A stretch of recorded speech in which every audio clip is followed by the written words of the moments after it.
sa pagkitabo ni Junjun. Ako murag wala lang kay gaan man gud ang iyang kamatayon tungod kay naa naman siya nibalik naman sa sabakan sa tubig nga Dios. Kaya pagkamatay o before gid siya nagtuan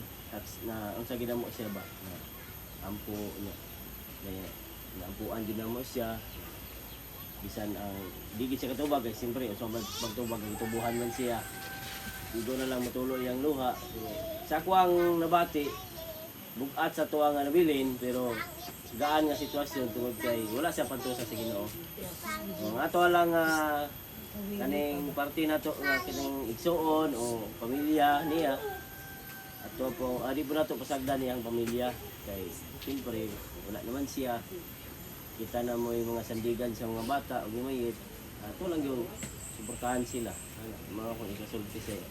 ato ang tanan di na po sila pasagdan labi na sa mga advices kay nakatubo ang mga bata o unsay mga panginahanglan paluyan po nato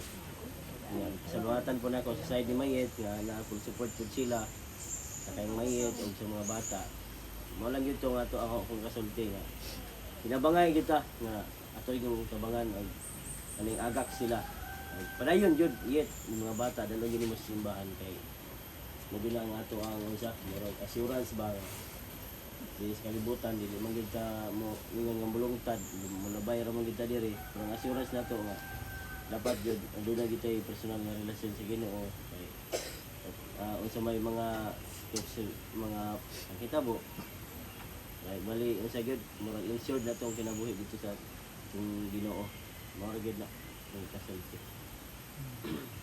Si Ben.